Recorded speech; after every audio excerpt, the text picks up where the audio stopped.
on veut nous obliger à abandonner une part de notre souveraineté à des États voisins. Et on nous dit que nous n'avons pas le droit de revoir ça. Qui est celui-là qui va m'interdire, moi, le garant de la nation, à ne pas faire ça?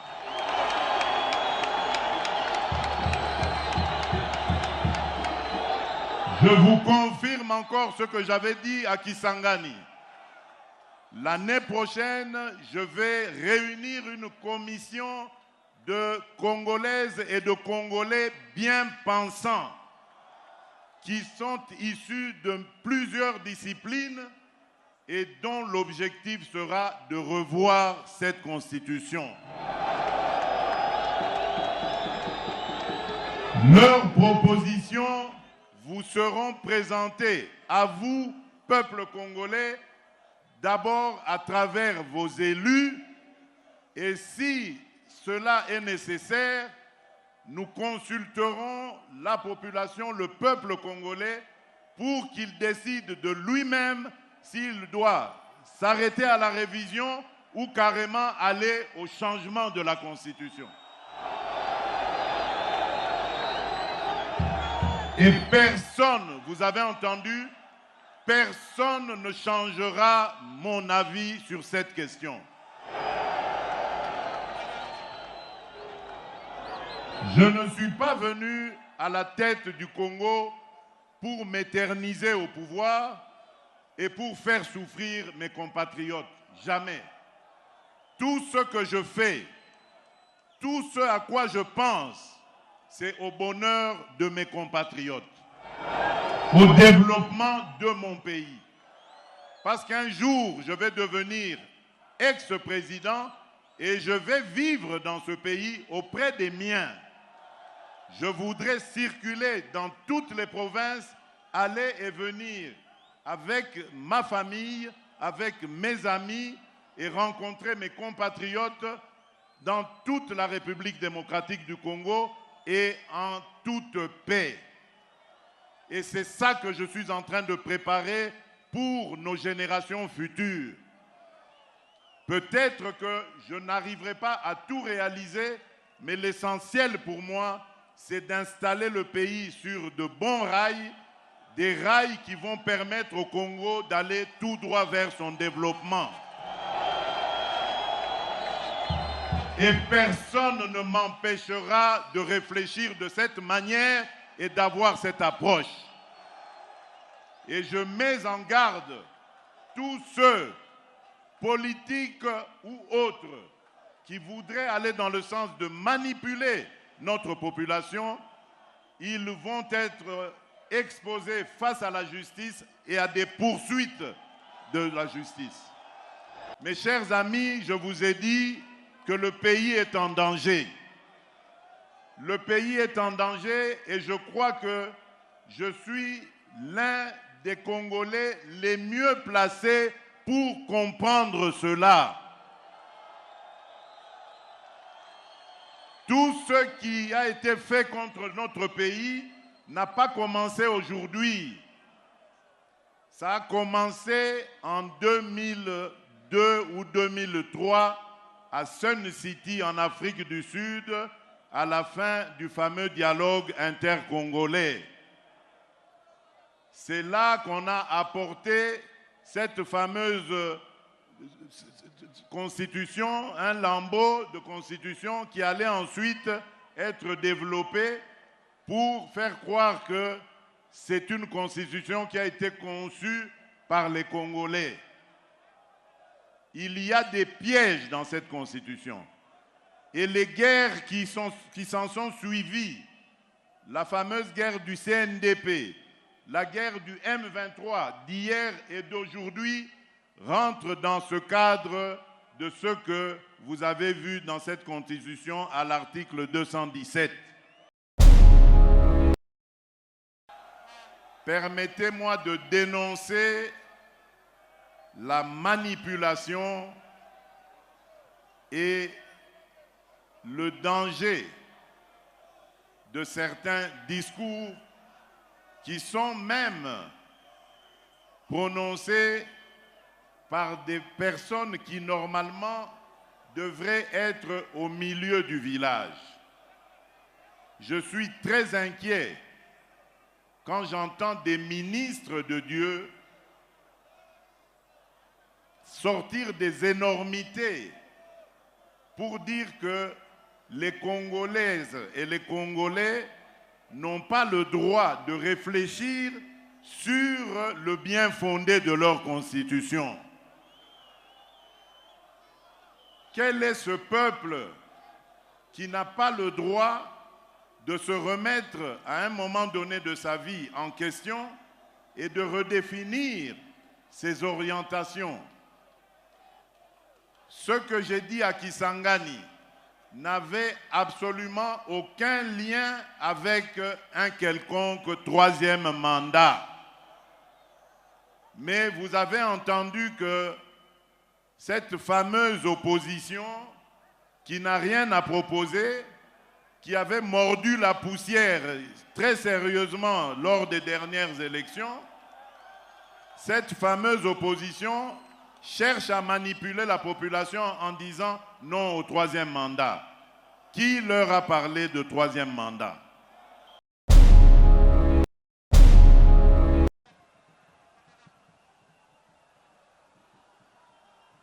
Batoto ya Lubumbashi, jambo yenu. Jambo tena. Aksanti sana. Aksanti sana pour la mobilisation de Bana Lubumbashi. Aksanti sana.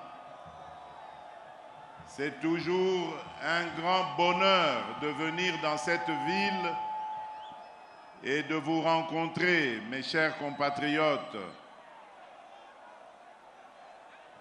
Avant toute chose, je voudrais d'abord vous remercier, comme je l'avais promis lors de la campagne électorale,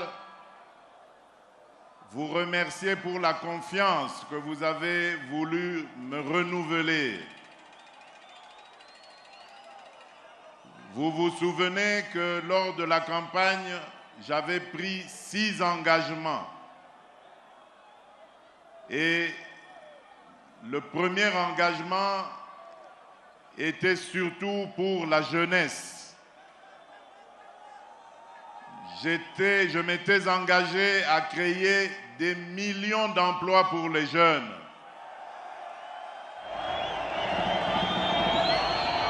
Les jeunes, vous devez savoir que ma mission est de vous responsabiliser en vous donnant de l'emploi et en vous permettant de vous préparer à l'avenir, de vous préparer à prendre le relais pour diriger aussi ce pays. Je compte énormément sur vous.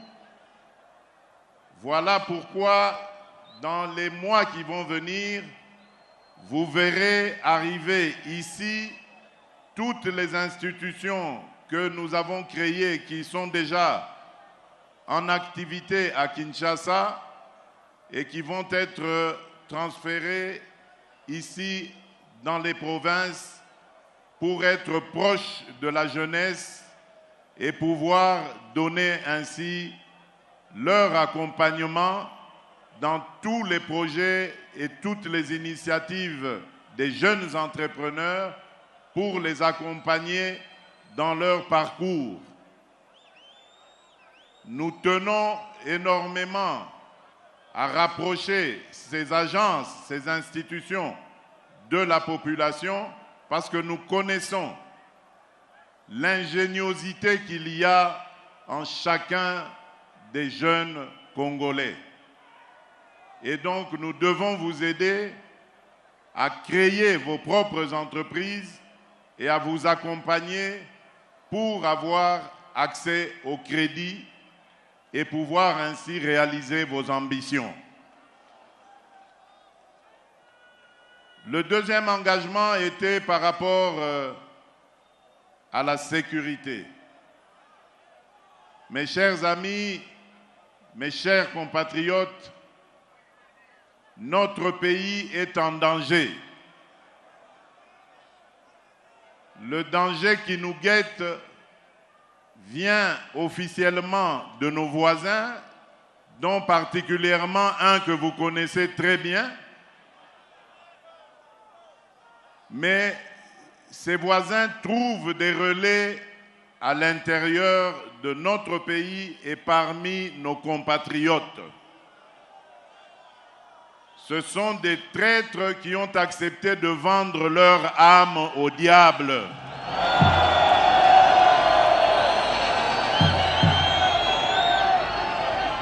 Je vous mets en garde contre ces manipulations. Ce sont des gens dangereux qui n'ont aucune vision pour le pays et qui comptent sur la déstabilisation de la République démocratique du Congo pour enfin pouvoir ramasser les morceaux des Congolais. Soyez très vigilants parce que l'une des provinces visées dans cette campagne de déstabilisation par nos ennemis, c'est la province du Haut-Katanga.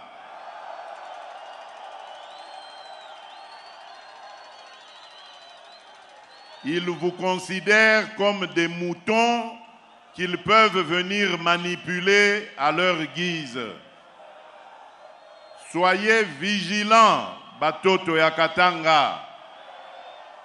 Soyez debout et ne permettez à personne, vous entendez, personne de venir ravir votre liberté, votre souveraineté.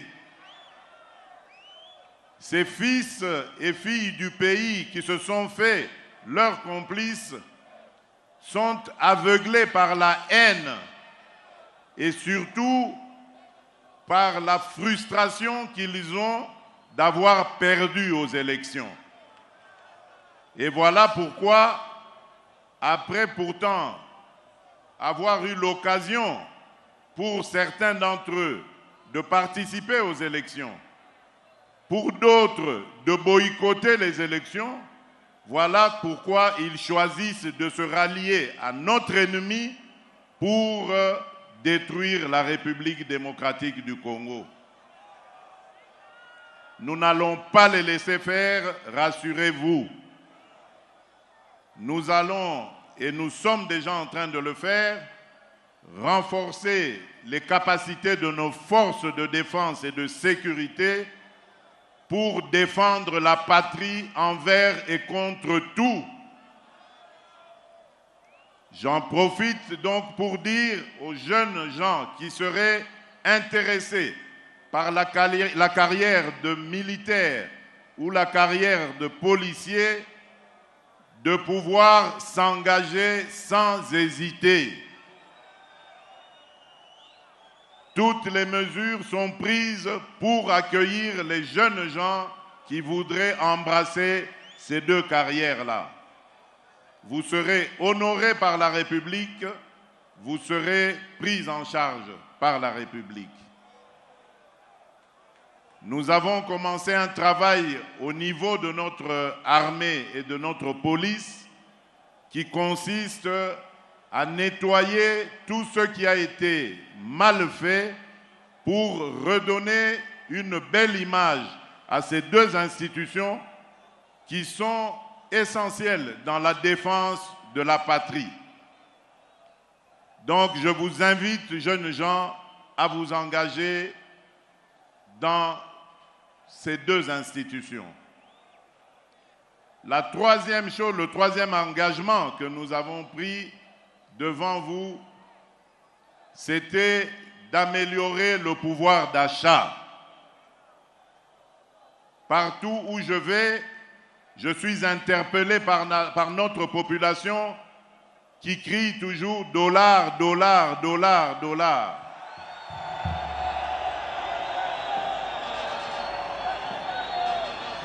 Mes chers compatriotes, Le dollar, malheureusement, n'est pas notre monnaie. Le dollar, c'est la monnaie des Américains. Nous avons pris l'habitude d'utiliser cette monnaie dans notre pays parce que justement, au fil des années, nous avions perdu la confiance en la monnaie locale.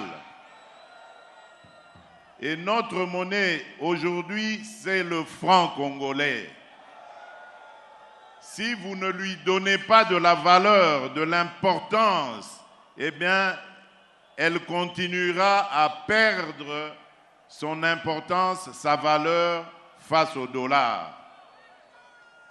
Aidez-nous à redonner sa fierté et sa force au franc congolais. Ça, c'est d'une part. D'autre part, le dollar, justement, nous fait beaucoup de mal parce que tout ce que nous consommons en République démocratique du Congo, nous l'achetons à l'étranger.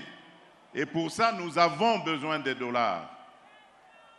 Voilà pourquoi je veux inverser la tendance. Nous avons des capacités en agriculture. Tout ce que nous mangeons et qui vient d'importation, nous pouvons le cultiver dans notre propre pays. C'est pour ça que j'ai mis un accent particulier sur l'agriculture. Le responsable de ce département au gouvernement est même ministre d'État, un Mutoto Yakatanga du Grand Katanga. Je l'ai chargé de réaliser ce miracle-là, celui qui consiste à faire de la République démocratique du Congo le grenier de toute l'Afrique. Et ce n'est pas un rêve, mes chers amis. C'est une ambition possible. Nous avons 120 millions d'hectares de terres arables. Nous pouvons développer une agriculture qui va nous aider à combattre l'insécurité alimentaire. Mais pour cela, nous avons besoin des bras et des mains des Congolaises et des Congolais. Voilà pourquoi vous, les jeunes, vous êtes mon espoir. Nous allons mettre tous les moyens à votre disposition parce que je connais votre ingéniosité, je connais votre intelligence, votre capacité de créer. Et nous allons vous donner les moyens, même dans l'agriculture, pour multiplier les initiatives, arriver après la culture, la production, à la transformation. Parce que c'est cela qui va amener des emplois, comme je l'ai dit. Et grâce à cela, je vais donc aller sur mon 4e engagement. Nous allons pouvoir diversifier notre économie. Vous savez que notre économie dépend uniquement et en grande partie des mines. Mais nos minerais là, Dieu nous a bénis, certes, en nous les donnant, mais nos minerais nous ont apporté beaucoup de malheurs, comme vous le savez. Nous sommes victimes de violences en tout genre, de spoliation, d'escroquerie. Et même aujourd'hui, la guerre qu'on nous impose à l'Est par un de nos voisins barbares, elle est due justement au pillage de nos minerais. Voilà pourquoi je suis en train de marteler sur le fait que nous devons vous donner les moyens, nous devons nous donner les moyens de diversifier notre économie, de créer de la richesse grâce à plusieurs autres domaines que nous avons dans notre pays. Et pour cela, nous avons une arme très efficace, c'est notre jeunesse, c'est vous, chers compatriotes. Oui, nous allons parler de la Constitution. Nous allons parler de la Constitution.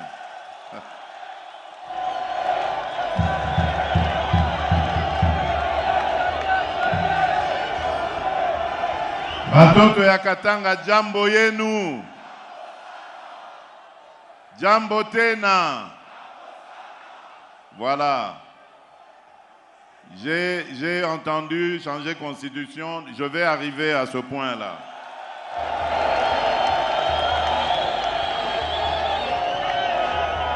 Un des autres engagements que j'avais pris, c'était celui de renforcer notre administration. Vous savez,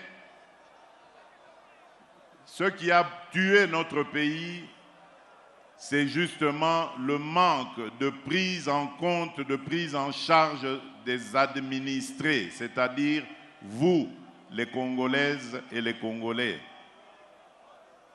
À aucun endroit vous pouvez trouver, plus vous vous éloignez de la capitale, une administration digne de ce nom. Parce que tout a été sabordé pendant des décennies.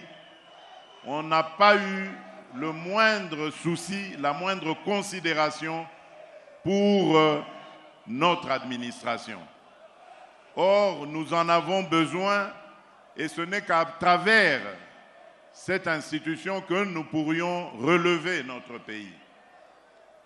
Voilà pourquoi, dans le fameux programme de développement des 145 territoires, il y a un volet essentiel de construction des bâtiments administratifs.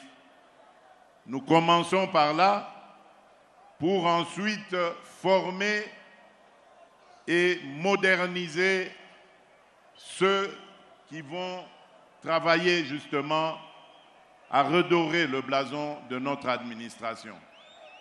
Grâce à une administration moderne, la RDC pourra faire face à ces nombreux défis.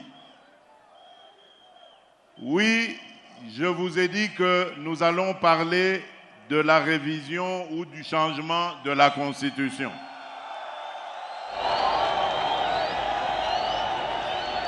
Avant cela, permettez-moi de dénoncer la manipulation et le danger de certains discours qui sont même prononcés par des personnes qui normalement devraient être au milieu du village.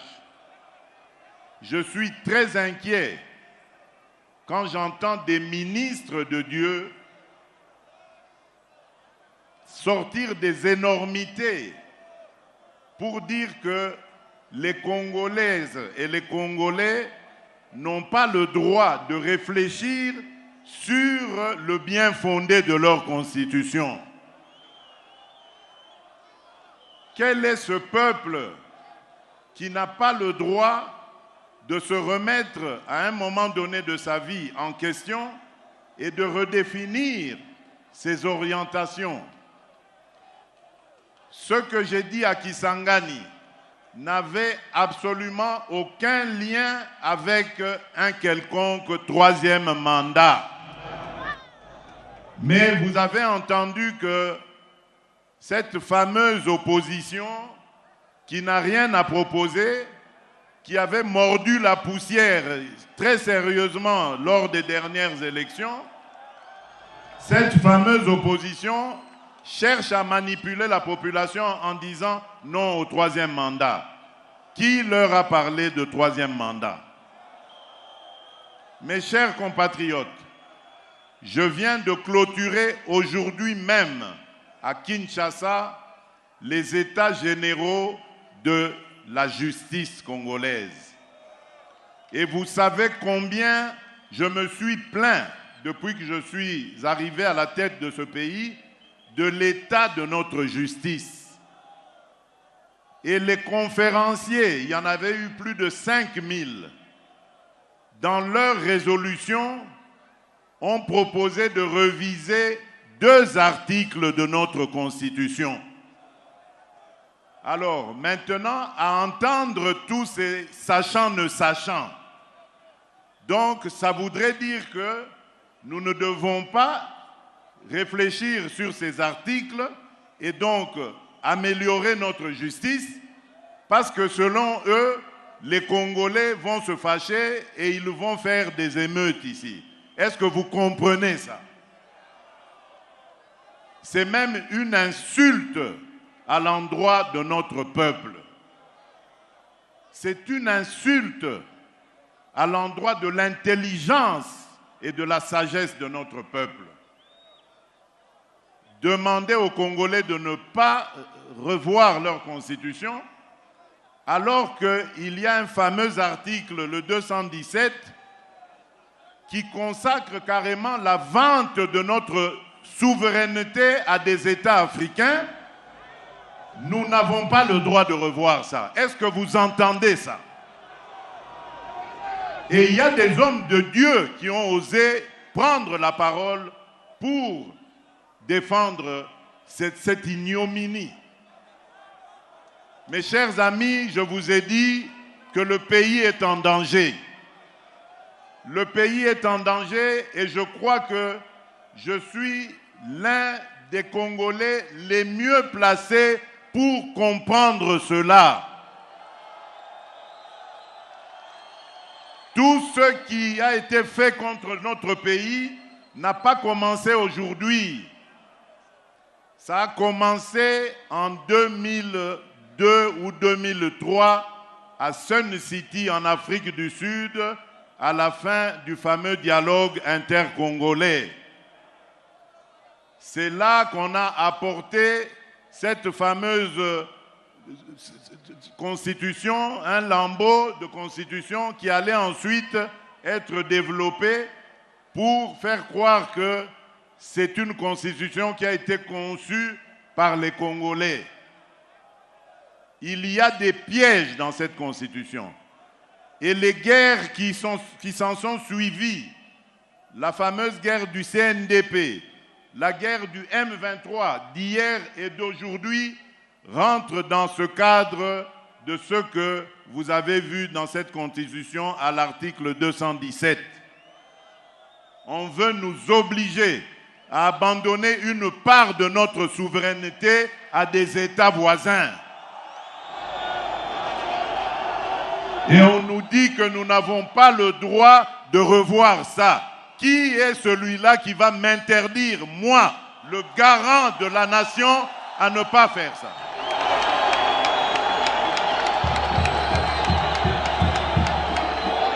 Je vous confirme encore ce que j'avais dit à Kisangani. L'année prochaine, je vais réunir une commission de Congolaises et de Congolais bien pensants qui sont issus de plusieurs disciplines et dont l'objectif sera de revoir cette constitution. Leurs propositions vous seront présentées à vous, peuple congolais, d'abord à travers vos élus, et si cela est nécessaire, nous consulterons la population, le peuple congolais, pour qu'il décide de lui-même s'il doit s'arrêter à la révision ou carrément aller au changement de la Constitution. Et personne, vous avez entendu, personne ne changera mon avis sur cette question.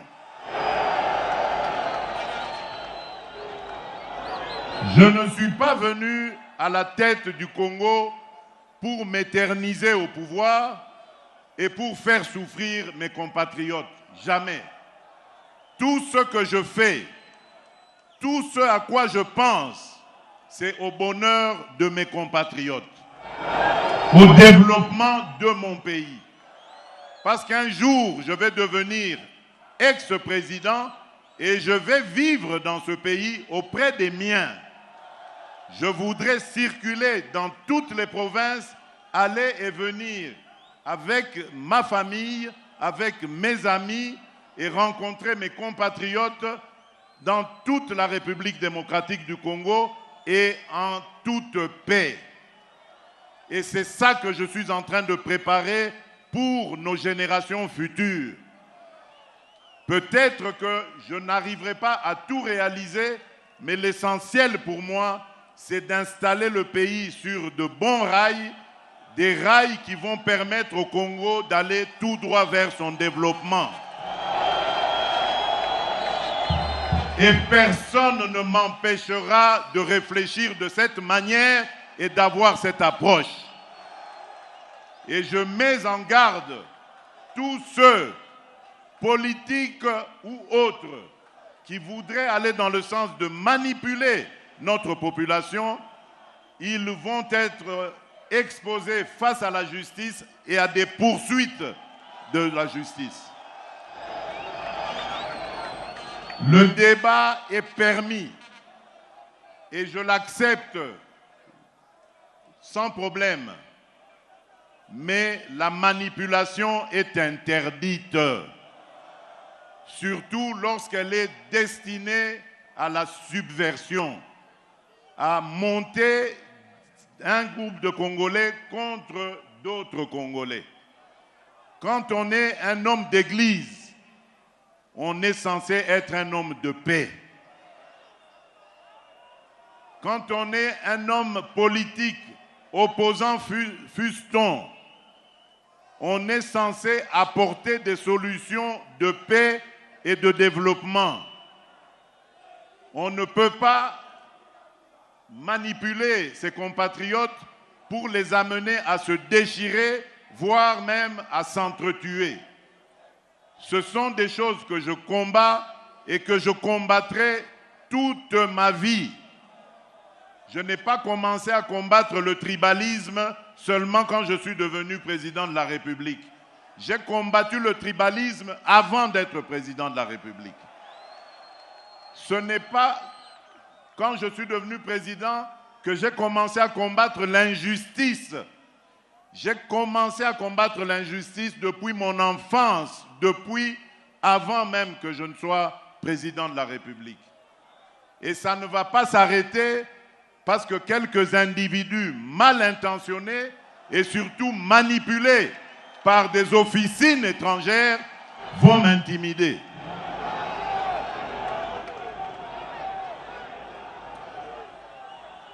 Voilà batoto ya Katanga, batoto ya Lubumbashi, batoto ya Haut-Katanga, ce que j'avais à vous dire en peu de mots.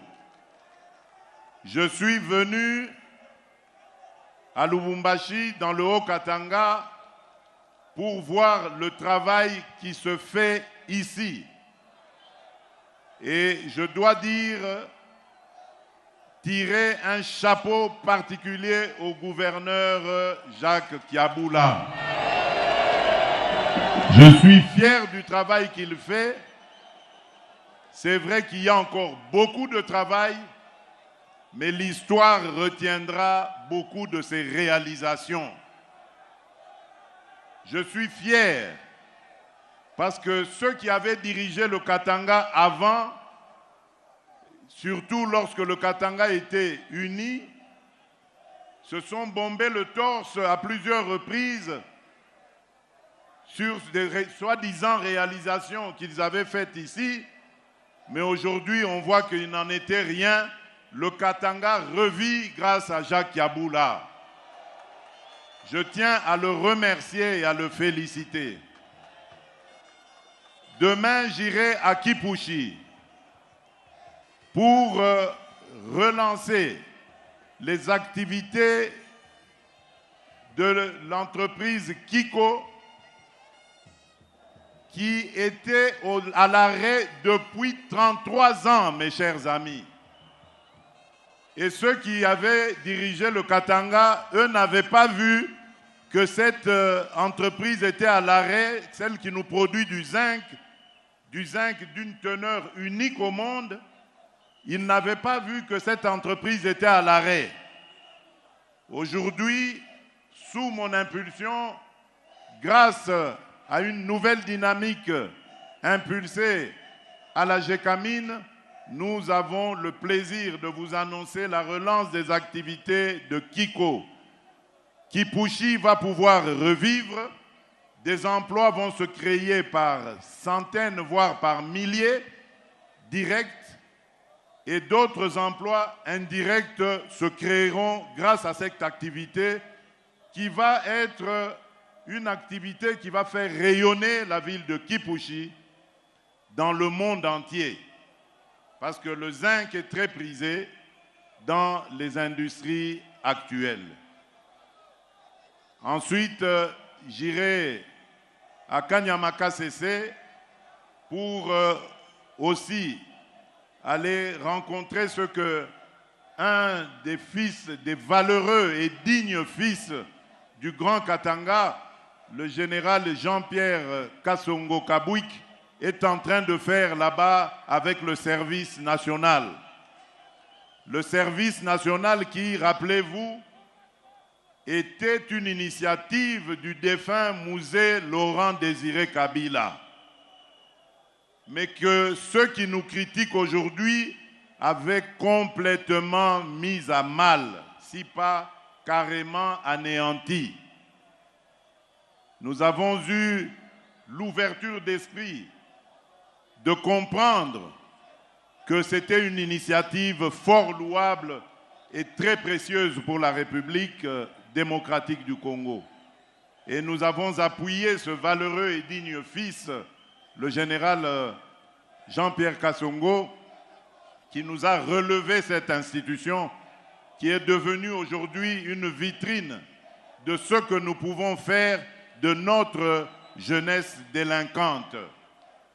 Nous avons voulu donner la chance à toutes les Congolaises et à tous les Congolais, de quelque bord social qu'ils soient, de quelque orientation civile qu'ils aient prise, qu'ils comprennent que l'État est là, à leur disposition, disponible pour eux, pour les accompagner, les relever lorsqu'ils ont chuté et les réorienter dans une vie nouvelle. Voilà ce que nous voulons faire, à la fois ici dans le Haut-Katanga, mais aussi partout ailleurs en République démocratique du Congo. Et nous allons pour cela nous baser sur vous, jeunes filles, jeunes garçons congolais, parce que nous savons que vous êtes notre force, vous êtes le capital humain qui va transformer le Congo de demain. Voilà, je vous remercie encore une fois. Aksanti Sana, que Dieu vous garde, que Dieu vous bénisse. Nous allons encore, et je suis certain, nous revoir. Je vous remercie.